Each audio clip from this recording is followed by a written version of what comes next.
everyone, Jaymes Mansfield here bringing you yet another video. Oh my god, we're continuing the spooky season. Yes, with another wig from Amazon. I'm going through the best-selling wigs of Amazon, and this one was next on the docket. Now it turns out the most popular Halloween costumes this year were Beetlejuice, Wednesday Addams, and randomly enough, Daphne Blake from Scooby-Doo. Everyone's group of friends decided they were doing Scooby-Doo this year. We'll get into it, okay? Because this actually is a sore spot for me. But let's get into the wig, okay? I got this wig from Amazon Prime, and oh my god. The way it's packaged. Oh my, is it a slice of meat? It's like a pork chop. Like, why is it vacuum sealed? Well, let's break the seal. Oh my god. I think it's gonna like inflate. Why? Oh my goodness. Here's the wig. Oh, that's thoughtful. They gave us a little headband. Okay, well, let's see if we can Yassify this Daphne wig. But first things first, I have to try it on so you get an idea of what this wig looks like out of the bag. Oh my god. It's got crease marks from where it was vacuum sealed. Oh, this is a mess. Okay, let's try this on. Be right back. Welcome back. This is the wig on the head, and oh boy. I mean, I'm not mad at it. This is like a novice getting ready for Halloween. This is perfectly serviceable for Daphne Blake. You know, it's very Sarah Michelle Gellar in like the Scooby-Doo movies, only, well, not as good, but it's serviceable. Okay, if you're going out just to get drunk at a bar, this would totally, like, you know, be fine. But we're gonna try and improve upon this. It's not really giving Daphne. Oh my god, it's a Goodwill Daphne. I don't love it. The wig quality is actually not bad. Like, it's not horrible quality hair by any means. It's just the way they packaged this. I'm still trying to wrap my head around it. Like, why was it vacuum sealed? They stored this wig as if it was like a comforter being put away for the winter season. Like, why? I'm so confused. But you know what? We're gonna make lemonade out of these lemons, okay? Let's solve the mystery of this Daphne Blake wig. I'll be right back. Welcome back. All right, I have the wig all pinned onto the head. Let's get started on transforming this. Let's Yassify this Daphne Blake wig. Now, first things first, this wig is too long. There is too much length in this, so I'm gonna shorten a little bit so we can get a little easier tease with it. So that's what I'm gonna do first. I'm gonna cut it. Now, when I tell you, I fucking love Scooby-Doo. that is one of those things from my childhood that is just like ingrained in me. So far, the fact that like I would go so far as to like record the episodes off television. I had one of those VCRs that could do that. It's like before DVD, folks. You had to like physically buy season compilations, and like they didn't even sell full seasons of this, right? You had to buy like compilation videos of Scooby-Doo. So if you wanted to like have a whole season, you had to sit there and schedule your life around this so that you could record the like reruns they used to have of Scooby-Doo, Where Are You? And I went so far as to do this. And one critical mistake I made as a child is that I accidentally recorded a whole season of Scooby-Doo over my mother's copy of Lethal Weapon. And when she turned it on and like the preview's finished and it goes to like the little logo from the film studio, it suddenly stopped and started to play the theme song to Scooby-Doo. Oh, honey, she was not thrilled. She was very mad at me for that. But you know what? If in hindsight, I feel like I was doing her a favor. She watched that movie far too much, and there's no reason to watch anything from Mel Gibson that much, okay? Come on now. Oh, but I love Scooby-Doo, and I liked all of them, but I adored Daphne for obvious reasons. Being a little gay boy, you always wanted to be Daphne. And I love the fact that, like, she was so nice and so good, and she always got captured every episode. Like, she was living the life I wanted to live, you know? Loved danger-prone Daphne. And especially like how in later installments of Scooby-Doo, they like made an effort to like try and improve upon her character. And honestly, she did totally transform. Like, she started off as sort of like your standard damsel in distress to become like a really powerful, like ultra girl kind of character. Like, especially in the Scooby-Doo movies, which I'm not gonna lie, they aren't my favorite. Despite the presence of Sarah Michelle Gellar, I never really liked the Scooby-Doo movies. But I think it's also has to do with the fact that like I was a teenager when they came out. So the Scooby-Doo phase had kind of like gone past me. So it wasn't cool to like Scooby-Doo anymore. And I didn't have nephews yet, so there was no reason for me to like watch it or be into it. But yeah, I think also Scrappy-Doo.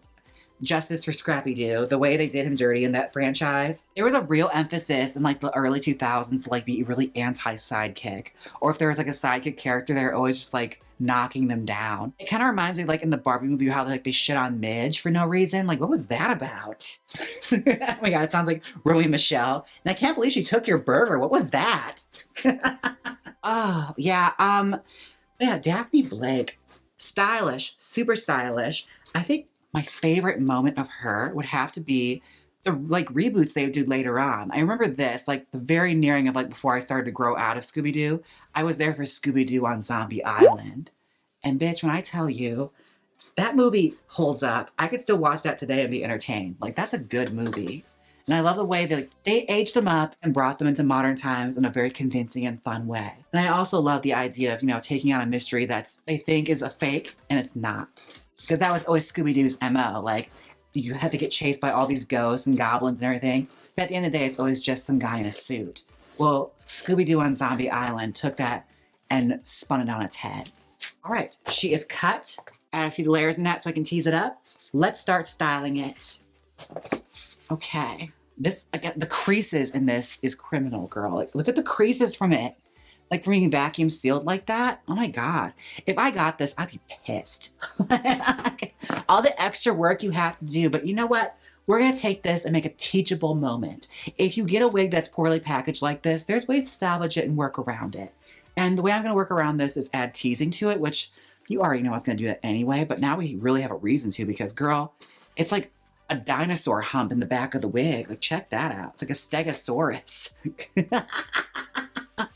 Oh my goodness. Yeah. Let's try and remedy this situation. Tease, tease, tease. Now, teasing the hair, it's not bad. Like, it's actually decent quality hair. It's totally a costume wig, but a nicer end one. I'll say that. It's almost cosplay-ish the way it's built. And again, I remember back in the day, those used to be trash. Like, especially the really cheap cosplay wigs, honey. You could put like teasing in it and it would just like knot up instantly. They've really stepped their game up. They truly have been like putting out some pretty good products. And if you're wondering how I tease wigs, I do have a video dedicated to teasing on my channel, as well as a short. So yeah, if you're curious on my methods of teasing, just look up Jaymes Mansfield and teasing, okay? You won't be disappointed. Be right back. Welcome back. All right, she is she's a mess. Oh my God, she looks like a member of Bon Jovi from the 80s.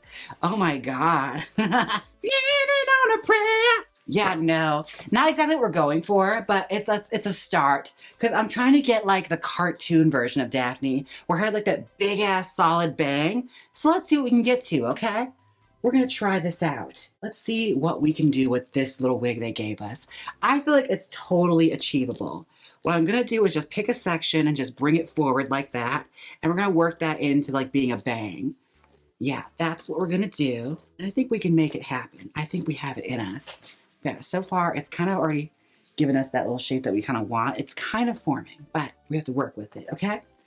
And in the meantime, we're gonna work around the rest of it and just hopefully I can cut the shape into it to where it won't it wasn't meant to like lay that way. Hopefully you can disguise that. This took it out of me, girl. This was so much teasing. I teased and teased and teased and re-teased. The hair's a little slippery, so like did not want to hold the teasing I was putting into it. So like I like really work hard to French lace this bitch, okay? I was sweating. You can kind of see it forming a little bit. Like she's kind of coming together. Oh yes. Okay, let's start working her, honey. I was today years old when I was actually doing some research on Scooby-Doo. And I guess all their names are like based on real people. I had no idea there's actually like living people named these names. Like that's insane. And like radical people. I was like, oh, okay. Now what I loved about Scooby-Doo is the fact that like, it's all just like teenagers going and foiling these criminals' plans. Like it's such a fantasy, but it's almost like takes you to like Nancy Drew or the Hardy Boys kind of era, That whole teenagers solving mysteries, only on like the nth degree and like Saturday morning cartoon form. What I think is so cool about Scooby-Doo is the fact that like when I was watching it, it was like decades old, but it still resonated with me for some reason, even though it's just like, it's totally a throwback to an era that I knew nothing about. But as a kid, I could just watch it and get lost in it and still like find magic in it.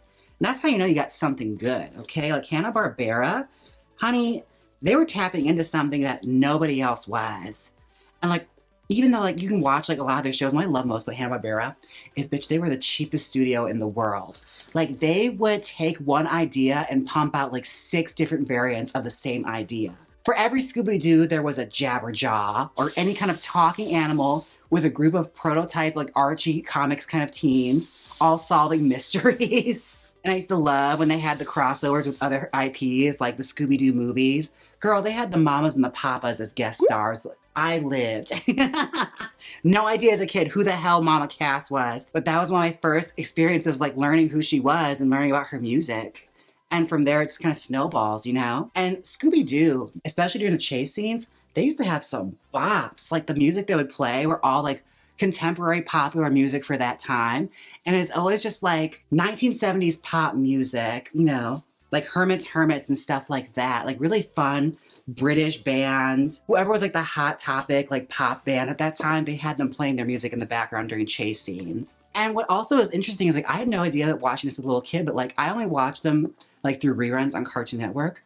This was like on primetime television before like the days of like Family Guy and stuff like that, where I know that as like being a groundbreaking thing. Scooby-Doo, Flintstones, all these stuff, they were getting played late at night for like kids to enjoy and watch.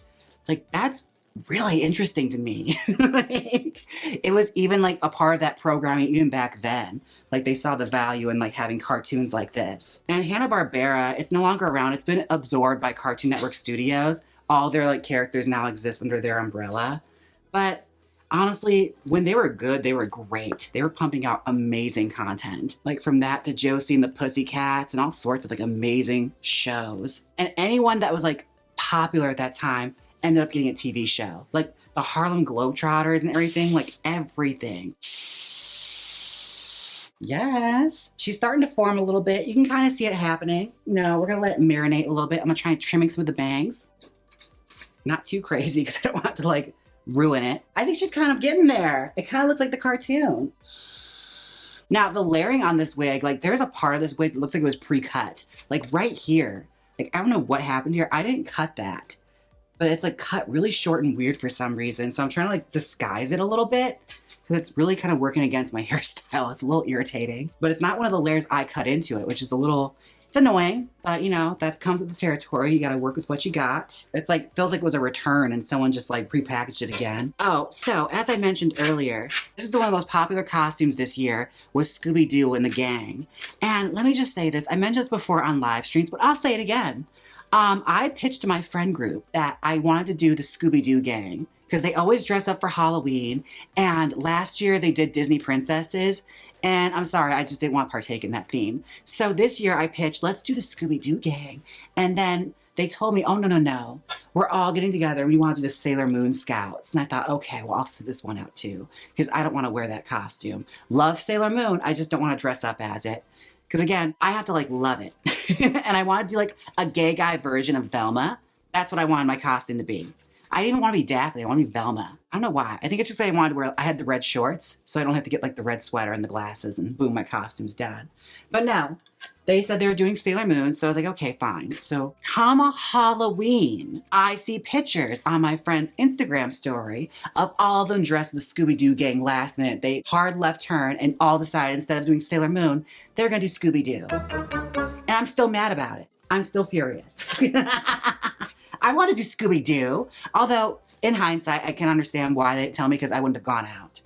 So I don't drink anymore, so I wouldn't have gone out. But still, you know, it's the principle of it all. I feel like my idea was taken. Yes. Okay, well, let's try this out. Let's see how it looks with the little headband in it. And that just might be it, honey. Well, this is kind of hard to get in. Okay. Calm down. Hello, Slay. I think we kind of did it. It's a little small. I wish I had a bigger one, but it's kind of giving Daphne. We've got to like dress the hair up a little bit around it. But come on now. It's giving like 1960s, 1970s Daphne Blake, bouffant, red, beautiful hair. I loved her hair. It's like a fun, like red Betty Page kind of moment. But now, if I have to like pick it out, I think I probably like the earliest seasons of Scooby-Doo, Where Are You? Because like Daphne is more ambiguous. Like she's not dating Fred or anything. That kind of like a later storyline. But in like the early seasons, she's just kind of part of the friend group. And like, yeah, she got captured from time to time, but she also like contributed a lot. Like she was a really smart girl. And I feel like that kind of got, overshadowed in later retellings. And people kind of got this idea and this stereotype of who she was based on like a few minor instances. But you look at the first season, she only got like captured like once or twice. But for some reason, the writers decided they were just going to lean into this idea of making her a damsel, just for like easy storytelling. They later worked to like retell it and reshape her character to where she's had like a bunch of different like personas. She's been like a hard-boiled reporter. She's been a paranormal investigator. They reinvented her to be like a spoiled rich girl. Lots of different variants on her. And they're all fun. Like even a pup named Scooby-Doo, I love it. Like it's the proto Regina George kind of character. Girl, a pup named Scooby-Doo, that is camp. Daphne in a bright pink outfit with white go-go boots and a bouffant little bubble cut hair. Everything. Everything. Okay, let me just clean this up a little bit. She's looking a little weird. Make sure we have no loop-de-loops happening here. Okay, I feel like she's kind of there. I'm just gonna trim some strays here and there, and I'll be right back with our final results. Welcome back. This is the final result. Oh my God, there's a mystery afoot. Yes, I love it. It's giving like Daphne Blake meets like Bridget Bardot meets like fembot realness. I'm obsessed. Yes, I'm really happy with how this came out, considering it's like a cheap wig.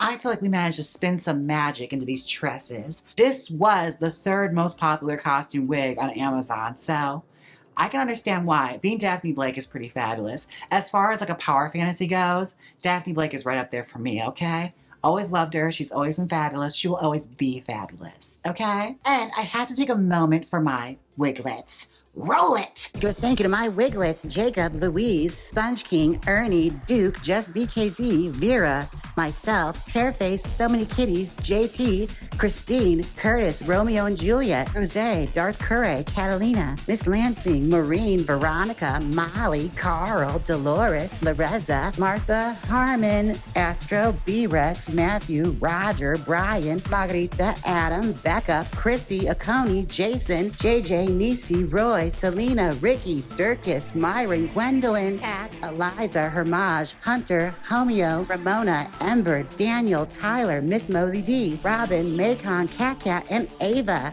Thank you so much, Wiglets. Thank you so much, Wiglets. And I also have some YouTube super thanks from Emily. Thank you, Emily. Capture. Thank you, Capture. Oh my God. Wow. Thank you, honey. Martha. Thank you, Martha. And Callan. Thanks, Callan. Thank you all so much for the YouTube super thanks. Oh my gosh, I've been enjoying the spooky season. If there's any other spooky season wigs you want to see, be sure and leave them down below. We're doing this all the way to the end of November, okay? The spooky season carries on because no one cares about Thanksgiving. Oh my gosh. I have to go solve a mystery, so I'll have to be going, folks. Now, if you like this wig, it will be available later on in the used wig tab. So just keep an eye out for when I post it, okay, on jaymesmansfieldbeauty.com. And if you want to enjoy the holiday season early, me and Ernie are actually reviewing Finding Mr. Christmas on his channel in our video podcast and regular podcast, Cruising Mr. Christmas. Go give it a listen. It's a lot of fun. And if you want me in drag, well, I have opinions too. Me and Ernie discussing hot topics and more on this channel. And remember, you can see me style wigs every Wednesday for Wig Wednesday or Thrilling Thursdays on Jaymes Mansfield 2 where we play video games. So yeah, I've got content coming out of my ears, okay? I've got you covered, okay? Don't you worry. You want to put your eyeballs on something else? Well, I'll go me. Now, don't forget to like, comment, and subscribe, you guys. And until next time, I'll see you in the live streams. Bye. Now hit the outro.